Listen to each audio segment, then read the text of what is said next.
Assalamualaikum warahmatullahi wabarakatuh. Waalaikumsalam warahmatullahi wabarakatuh. Bismillah, alhamdulillah, wassalatu wassalamu ala rasulillah wa ala alihi wa sahabatihi wa man tabi'a sunnatah wa jama'atah min yaumin hadha ila yaumin nahdah.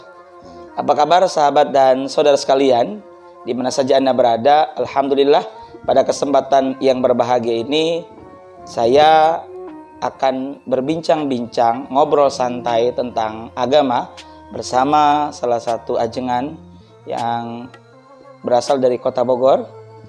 Beliau adalah Kiai Haji Ahmad Hamzah Maulana. Assalamualaikum warahmatullahi wabarakatuh. Terima kasih ajengan Kiai yang telah bersedia kiranya untuk bisa ngobrol singkat bersama kita semua. Pada kesempatan ini kita akan berbincang tentang keutamaan dan amaliyah di bulan Rajab, dan di mana kita maklum bersama bulan Rajab merupakan bulan yang di antara 4 Ashhurul Hurum, yakni bulan-bulan yang dimuliakan. Ada 4, 3 bulannya berurutan, yaitu Dzulqa'dah, Dzulhijjah, Muharram, dan yang terpisah adalah bulan Rajab.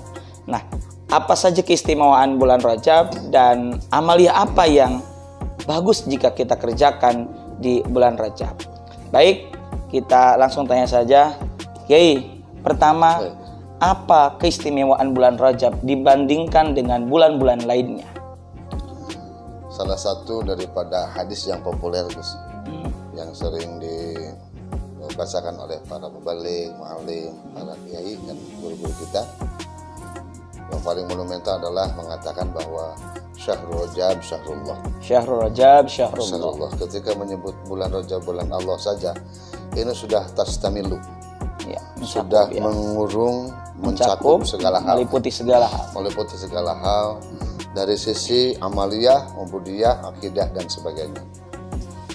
Kalau kita lihat dari sisi akidah, awal tentang surat Al-Isra saja Allah menyatakan Subhanalladzi Asra, Maha suci Allah. Suci Allah. Kalau bahasa kita, bahasa prokemnya sekarang, Gus, ya, itu gila ya gitu. Kenapa itu gila? Menyatakan sesuatu yang di luar pikiran dan di luar kebiasaan, Gus. Kenapa itu? Karena ada sesuatu yang akan Allah kuak, yang akan Allah ceritakan tentang peristiwa yang di luar nalar dan di luar kebiasaan. Begini, dalam kitab Kauqabul Anwar, Gus, saya membaca itu syarah daripada kitab Al-Barzanji. Begini, kalau biasanya yang hajat itu yang hajat sendiri, yang diundang banyakan, panitianya banyakan. Ya. Yang hajatnya biasa sendiri, pengantinnya 2-an. Itu kalau walimatul urs, nikah. Kalau walimatul khitan bahkan sendiri. Sendiri ya. Ini luar biasanya. Panitianya banyak. Gitu kan. Terus yang menjadi tuan rumahnya Allah sendiri. Dan sahibul hajatnya yang diundangnya cuma satu. Siapa itu? Rasulullah Shallallahu Alaihi Wasallam. Itulah peristiwa Subhanallah Isra dan Mi'raj yang diungkapkan dan akan diungkapkan melalui ayat pertama surah Al-Isra dengan awal Subhanalladzi asra. Makanya ketika mengawali ayat surat ini dengan subhan itu seolah-olah kalau kata anak muda gila bener ya. Wedan. Yang diundangnya padahal seorang. Kalau kata Odading mengoleh mah pokoknya mah rasanya anjay gitu. Ya, seperti itulah. Jadi saya mengira ketika melihat suatu keanehan yang di luar nalar itu orang-orang Arab dan orang-orang Islam zaman dulu mengatakan dengan subhanallah. Dan kita pun aurat kita yang diajar oleh guru-guru kita dan aurat Nabi kita mengawali dengan subhanallah. Kita takdirkan dalam hati kita, kita ungkapkan bahwa kita tidak punya apa-apa, sampai Allah saja tidak mudah disentuh, sampai dengan mengatakan subhanallah. Kalau Allahnya saja tuan rumah tidak mudah disentuh, apalagi ini tamunya yang diundang dengan panitia ribuan malaikat, dengan penyelenggaranya para malaikat dan seluruh makhluk terlibat. Dari mulai bumi berjalan Rasul dari Makkah ke Palestina, dan dari mulai bumi naik ke langit sampai ke Rabb Mustawa Muntaha, itu kan melibatkan jenjang, tempat dan semua yang terlibat semuanya. Padahal yang diundang cuma satu. Sallallahu Muhammad. Allahumma sholli wa sallim wa barik alaihi. Ini menyatakan kenapa bulan Rajab sebagai syahrullah, sebagai bulannya Allah. Karena Allah ingin menunjukkan kalau gua mau apa yang kalian bisa tolak. Kalau gua berkehendak, mau apa kalian? Laman ya lima, a'taita wala mu'tiya lima, mana'ata wala rawad. Maka masuk bulan Rajab ini fase ibadahnya itu banyak sekali Gus, macam orang. Nah, ini luar biasa. Yang tadinya 1 jadi 300 kata. 300 pahala kebaikannya. Dilipat gandakan. Betul. Nah, subhana ini dari kata subhana saja ketika Allah hendak mengungkapkan peristiwa yang luar biasa, yakni tentang diisrokannya Rasulullah Muhammad sallallahu alaihi wasallam minal Masjidil Haram ilal Masjidil Aqsa. Bahkan saudara juga ajengan, kenapa kita mengucap subhanahu wa ta'ala kepada Allah? Karena memang berenang yang mana maknanya menjauh dari satu titik ke titik lain, satu tepian ke tepian lain, itu sabahah. Sibahah. Karena memang menjauh dari satu titik ke titik yang lain. Maka ketika kita menyebut Allah subhanahu, artinya Allah jauh. Wa ta'ala, dan Allah tinggi, jauh dari apa? Amma yasifun, yang disifati oleh orang-orang musyrik, bahwa Tuhan itu punya anak, bahwa Tuhan itu diperanakan dan sebagainya. Itu dalam rangka membersihkan pandangan orang-orang musyrik, termasuk pandangan mereka yang meyakini masa iya sih bisa diisrokan. Karena itulah ada awal subhan. Begitu Kiai. Betul. Kalau saya yang merangkum dari salah satu ungkapan ulama, beliau adalah Gus Mus ya. Gus Mus, tokoh kita dan guru besar kita di Nahdlatul Ulama. Beliau berkata, Tuhan itu adalah mahadat yang tidak pernah terumuskan kata-kata dan luput dari setiap genggaman makna. Itulah subhanallah. Semakin kita mengandalkan, semakin jauh dari kekal kita. Karena Allah makhalatatul lil habadis. Jadi makna daripada subhana itu sudah, apa yang ada dalam pikiran itu tidak ada. Ketika kita memikirkan sesuatu, itu makanya Allah subhanahu wa ta'ala, semakin kita pikirkan semakin menjauh maknanya. Karena apa? Karena Allah sendiri adalah mukhalafatul lil hawadis. Makanya subhanallah itu sering dialih bahasakan dengan kalimat Maha Suci, karena Allah. Suci Allah itu dari sentuhan, suci dari pandangan buruk orang. Kayak gadis suci itu seperti yang bebas dari sentuhan, Gus. Masya Allah. Dia masih suci. Perawan suci. Berarti dia masih ting-ting, belum kesentuh, Gus. Baik. Nah, suci di sini maksudnya bukan berarti suci kayak kita minum nih, minum kopi suci. Kopi hitam kan bersih suci kan? Kita minum air suci, kita pakai berwudu suci, bukan suci itu. Suci yang dimaksudnya tidak tersentuh. Kalau bahasa yang sekarang lagi tren adalah bebas kopi, daerah bebas kopi. Maksudnya tidak tersentuh kopi gitu. Daerah bebas narkoba, daerah bebas ini. Bebas itu sama ada yang semakin bebas, semakin kita memaknai Allah dalam sifat persifat kita, maka semakin bebas Allah dari itu. Subhanahu wa ta'ala. Itulah kenapa Rajab dijuluki dengan Syahrullah, karena bulan Rajab tersebut terdapat satu peristiwa. Itu diisrokan dan dimi'rajkan. Adapun amalia-amalia yang tadi ingin kita sampaikan kepada kawan-kawan. Jadi dalam ketika mengawali dengan Syahrullah ini, Gus, ada beberapa yang lahir daripada Isra Mi'raj. Pertama daripada iman. Karena arkanuddin itu 3, rukun agama itu 3. Pertama, rukun agama adalah Islam. Yang kedua adalah iman. Dan yang ketiga adalah ihsan.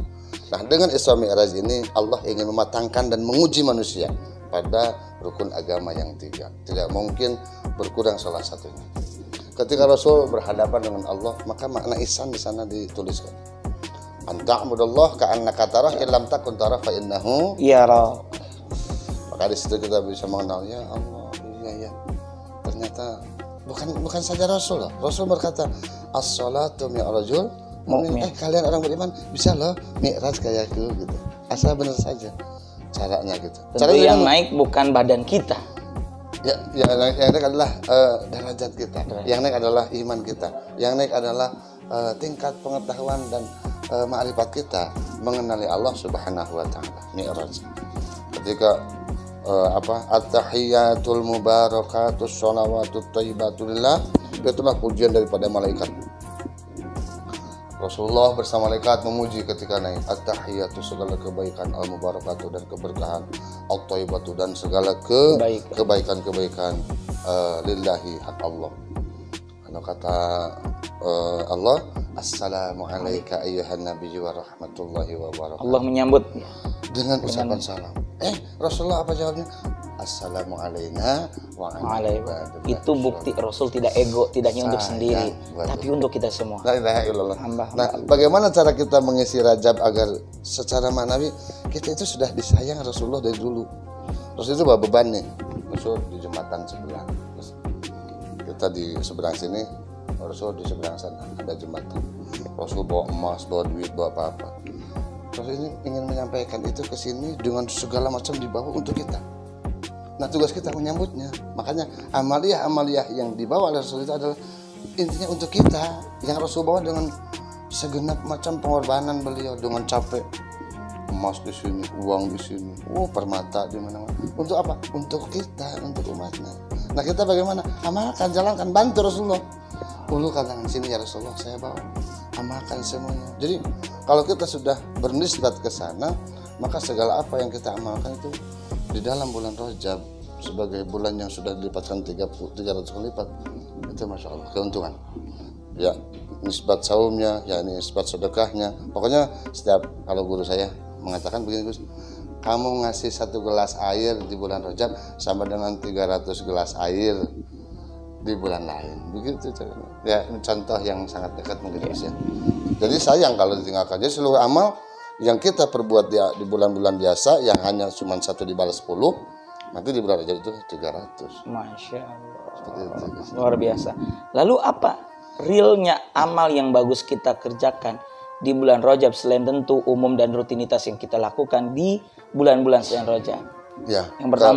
Yang pertama mungkin yang paling populer tentang saum.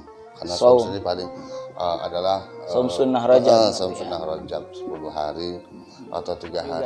Rajab, Sya'ban, lalu Ramadan itu sebagai warming up, pemanasan kita menjelang bulan Ramadan, bulan puasa. Itu pemanasan persiapan latihan. Bahasa sehingga mana itu, Gus? Bahasa Inggris. Bahasa Inggris. Sehingga di bulan Ramadan nanti kita semua sudah terbiasa puasa sunnah. Bahkan Imam Syafi'i pernah meriwayatkan bahwa balagona anna du'a mustajabun fi khamsati layalin. Di antaranya adalah fi awali Rajab. Ini di awal Rajab. Karena itulah berarti Rajab itu sangat potensial dijabahnya doa. Begitu guys? Iya, betul. Jadi pertama puasa, dan korelasi kaitan dengan puasa kita maklum bahwa ada 3 doa yang tidak akan tertolak. Di antaranya adalah wasaim hina yuftir. Orang berpuasa ketika berbuka. Jadi dia berpuasa, dia memanfaatkan momentum puasa untuk berdoa. Masya Allah. Yang kedua setelah berpuasa kira-kira apa? Setelah puasa ya banyakin istighfar. Karena kan bulan itu bulan istighfar, bulan untuk Allah. Dan salah satu yang Allah janjikan dan tidak mungkin Allah tidak balas langsung adalah ketika umat Rasul beristighfar, Allah ampunkan. Dan di sana di dalam syarah Duratul Nasihin disebutkan bahwa bulan Rajab itu bulan istighfar. Bulan istighfar. Iya, bulan istighfar, bulan memperbanyak istighfar. Syahrullah perbanyak istighfar. Saat kita warming up tadi. Karena begini, Gus. Sebuah dosa dalam hati itu nuktah. Titik. Wasaqala, dan bersihkan titik itu agar hati bercahaya kembali. Bagaimana mungkin kita akan berpuasa secara penuh, secara makbul, secara diterima, secara baik? Bagaimana kita akan masuk ke bulan Sya'ban di mana ada pergantian buku namanya nisfu Sya'ban, Gus? Betul. Kalau tidak bisa kita bersih hatinya, maka ketika bulan Sya'ban, bulan Rajab itu adalah pembersihan hati. Dan di bulan Rajab itu juga Rasulullah dicontohkan untuk dibersihkan hatinya. Sebelum Isra Mi'raj itu dibersihkan hatinya, Gus. Maka kalau sudah bersih hatinya, insya Allah akan tembus menjalani ibadah semuanya baik. Idza sholahat jasadu kulluh wa idza fasada jasadu kulluh. Kalau baik hati maka baiklah seluruh anggota tubuh. Kalau sakit hati maka sakitlah seluruh anggota tubuh.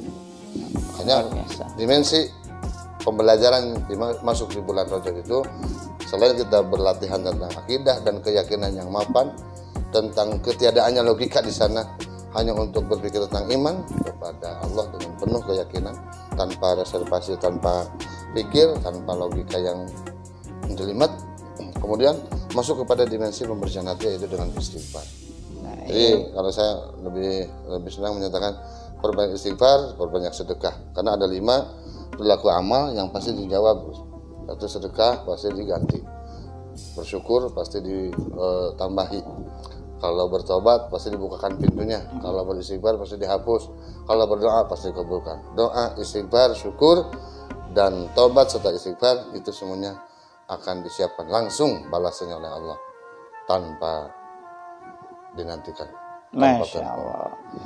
Pokoknya Masya Allah, berasa berkaitan dengan istighfar Rajab. Meskipun kita selama ini tidak menemukan hadis sahih, tapi ada dalil secara umum, di mana dalam surah At-Taubah ayat 36 ketika Allah berfirman, inna iddatash syuhuri 'indallahi 12 syahran fi kitabillah yauma khalaqas samawati wal ard minha, di antara 12 bulan itu adalah arba'atun huruf, ada 4 bulan yang dimuliakan, itulah yang disucikan. Itulah kemudian disebut dengan asyurul huruf. Pada 4 bulan yang dimuliakan atau yang disucikan, termasuk tadi satu di antaranya adalah bulan Rajab. Allah berfirman, dzalika dinul qayyim fala tadlimu. Di situ ada kata fala tadlimu.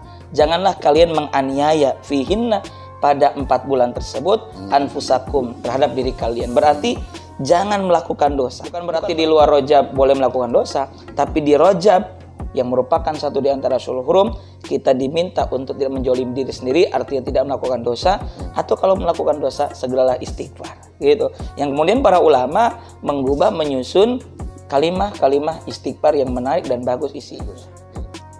Saya sih selalu mengidentikan bahwa al-insan mahalul khata wan nisyan. Kalau Allah sekali ngelarang, tidak pernah Allah mereset atau mereview. Ya sekali larangan tegal itu. Tapi di dalam kenyataannya kita sudah diciptakan sebagai makhluk yang bersalah dan berdosa. Maksudnya tetap bila pun dolim, ada yang tadi, segeralah bertobat, Allah bukakan. Disitulah pintu tobatnya, mungkin seperti itu. Itulah kenapa kemudian Nabi Adam ada doa Rabbana Zolamna. Jadi kita semua ini tersifati ada salahnya, walaupun ada benarnya. Maka di Rajab ini potensi untuk kita memperbanyak istighfar pada Allah Ta'ala. Apalagi sebelum masuk bulan Ramadan. Kalau ada istilah roah dalam bahasa Sunda, bulan Sya'ban, roah. Di luar Sunda ada istilah ruatan. Ruatan bebersih, termasuk kita bebersih dari dosa. Dengan memperbaiki istighfar satu sama lain, saling berkunjung, silaturahim, saling bermaafan satu sama lain. Itu hal yang positif. Kalau istilah cucurak itu bagaimana? Jadi kita sampai di silaturahim. Cucurak itu berarti kita silaturahim dalam satu media acara. Cucurak itu kita bertukar makanan. Di Bogor saja ya teman-teman. Ya. Kalau di yang lain wallahu alam. Betul. Jadi betul, cucurak itu istilah kita adalah makan bersama orang-orang yang terdekat, kerabat, keluarga, sanak famili, bahkan tetangga dan teman-teman. Itu senangnya kalau di NU selalu ada jawabannya begini. Cucurak itu kan makanan, dan Islam itu Gus, di dalam hadis Imam Bukhari menyatakan al-Islamu alamatani, 2 tanda-tanda Islam. Pertama, it'amut ta'am, senang memberikan makanan. Makanya di NU teh senangnya gitu. Tahlil dahar, makan. Terus ainu hajatan dahar. Ada yang apapun makan. Karena itu dasar utama. Hadis dari Imam Bukhari, dan Imam Bukhari itu di urutan yang paling awal. Yang kedua, absus salam. Senang menebarkan kedamaian, salam. Jadi senang kita ya kalau misalkan ada tahlil. Kalau yang tidak suka tahlil nggak usah ya Gus, nggak usah diikutin. Karena nggak menambah nafsu makan ya Gus. Ya. Jadi cucurak itu adalah makan bersama. Tapi yang menjadi inti dari makan bersama adalah tadi ada keberkahan. Yang keduanya adalah silaturahim. Barokah. Disitulah ada kebarokahan, dan yang paling penting adalah silaturahim, dan disitulah ada saling maafan. Bukan berarti kita hanya mau Ramadan dan usai Ramadan saja kita bermaaf-maafan. Usai Ramadan kita berkirim ketupat atau kupat itu ngaku lepat. bahwa kita punya salah. Sunda, ya. Kupat atau Jawa juga kupat ngaku lepat, ya. Ngaku lepat. Lepat juga Jawa. Lepat itu salah. Kenapa orang bisa ngaku salah? Karena kupat itu dengan cangkang atau bercangkangkan janur, jati ning nur yang sejati. Jadi tidak mungkin kita ini mampu baru ngaku lepat, ngaku punya salah, baru ngaku salah. Kenapa? Karena ada pantulan cahaya dan nur yang sejati dari Allah Ta'ala. Dan kalau kupat saja tentu tidak enak. Harus ada dengan? Ada sayur opor. Opor apa, Gus? Bahan dasarnya adalah santan suwun pangapunten. Ya. Seperti halnya juga di inilah indahnya Islam Nusantara, ya, menjadikan makanan sebagai medium hikmah, ibarah, mau'izah. Termasuk juga di kampung halaman, ya, orang tua kami, misalnya di Kampung Lurah Cipanas Lebak, itu kalau Ramadan, ya, kalau Ramadan ketika akan kunut mulai witir masuk malam ke-16, itu sedekahnya beda. Kalau kita kan seadanya, paling juga lontong ataupun apalah makanan ringan. Yang penting makanan ringan, ada sedekah. Kalau di kami itu kupat. Kenapa? Bertanda bahwa Ramadan sudah terbelah dua. Ketika akan habis, itu sedekahnya panganan daerah. Ini masuk lirik Quran atau udah tanggal 16? Iya, masuk 16 kali pertama kunut saja. Itu bukti bahwa Ramadan sudah terbelah. Ada isyarat bahwa ayo maksimalkan ibadah. Semakin semangat lah, ya. Kemudian ketika Ramadan akan habis, yakni masuk likur, ya, likur yang hampir akhir, yang hampir selesai, maka sedekahnya adalah panganan daerah, panganan lokal, namanya kue pasung. Jadi bentuknya adalah seperti kerucut bercangkangkan daun pisang. Itu menarik dengan tepung beras bahannya. Tapi bukan masalah bahannya, tapi bentuknya adalah Ramadan sudah makin habis. Ketika selesai itu bubur sedekahnya. Menjadi isyarat, kalau kata orang Sunda, siloka, bahwa Ramadan telah usai. Sebetulnya hal seperti itu, Gus, kalau ya kearifan budaya. Kalau kita lihat sekarang masih hidup enak, ya. Tapi sekarang kayaknya kalau di kota-kota mah udah bid'ah. Bukan, nggak usah gitu. Ya. Bukan hal yang baru, karena memang tidak ada di zaman Nabi. Iya. Tapi kalau kita mau cerdas, kita bisa telusuri apa makna yang ada di balik itu. Kalau kata Buya Said, Ketua Umum PBNU, ini beliau menyampaikan ketika pelantikan 2015, ya, PCNU di Pagentongan. Ini bisa maknanya qafiyah, itu dari bahasa Arab qaf, artinya ada di ujung. Bisa juga khafiyah, ikhfa, untuk menyamarkan kita punya pengetahuan yang ada di balik batok kepala kita. Itu kan isyarat dan ada ibarah. Ya, jadi melempar meluas juga. Jadi kepada teman, banyaklah belajar dengan para kiai, para ulama, termasuk saya, siapapun yang sering diulamakan, kalau memang kapasitasnya bisa, ya ikutin. Karena apa? Hari ini hilangnya ilmu bukan karena hilangnya mata, bukan mata pelajaran. Hilang keberkahan karena tidak punya sanad. Kita tidak punya teman atau guru, atau yang kita anggap guru walaupun teman misalkan, yang akhirnya kita kehilangan pegangan, kita kehilangan sanad dalam berilmu. Kepada sahabat semua, baik sahabat Mustaqi dimanapun berada, maupun sahabat Hamzah Channel dimanapun, insya Allah kita selalu bersemangat bersama dengan para guru, para alim ulama, dengan pupuhu atau dengan sesepuh kita Hadratus Syekh Hasyim Asy'ari, berkhidmah dalam menjalankan agama itu. Kita tidak banyak begitu kenal dengan Rasulullah, kita hanya mendengar dari para ulama, guru-guru kita.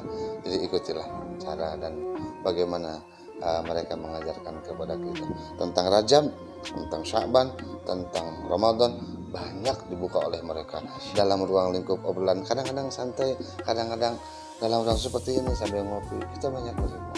Jadi banyaklah berjarah, banyaklah berkunjung, tingkatkan himmah dan ikhtiramah kepada mereka agar kita mendapatkan keberkahan semuanya. Amin ya Allahumma. Nah, baik sahabat semua, saudara, ya, ini banyak sekali ilmu yang kita ambil pada obrolan kali ini. Saya juga banyak mengambil pelajaran Masya Allah, tentang segala macam kupat, segala enak, begitu. Ya, baik. Rajab ini tadi amalannya supaya kita makin meningkatkan amal. Yang pertama tadi berupa apa? Puasa. Yang mampu silakan, apalagi Anda yang punya utang puasa Ramadan disegerakan. Yang keduanya adalah istighfar, dan tentu yang ketiga adalah istighfar merupakan doa, dan tidak ada riwayat doa di bulan Rajab, apalagi permulaan Rajab itu adalah mustajab. Dan tentu malam pertama, dan tentu juga seperti yang disampaikan tadi juga adalah Rajab adalah syahrullah, bulan Allah, karena Allah mengisrakan dan memi'rajkan, bahwa di situ ada peristiwa Isra Mi'raj, mengingatkan kita untuk napaktilas salat dan meningkatkan salat 5 waktu kita. Betul begitu, ya? Insyaallah. Ya, mudah-mudahan Allah Subhanahu wa taala memberikan taufik hidayah ini pada kita, keistiqomahan untuk senantiasa meningkatkan amal ibadah. Tentu tidak hanya di Rajab saja, tapi juga di bulan-bulan baik lainnya. Terima kasih. Saya Gustaki dan bersama dengan Kiai Haji Ahmad Hamzah Maulana. Ya, jangan lupa juga subscribe, like, comment, and share. Ya, YouTube beliau channelnya adalah AA Hamzah Channel. Terima kasih. Adanallahu iyyakum ajma'in. Wallahul muwaffiq ila aqwamit thoriq. Assalamualaikum warahmatullahi wabarakatuh.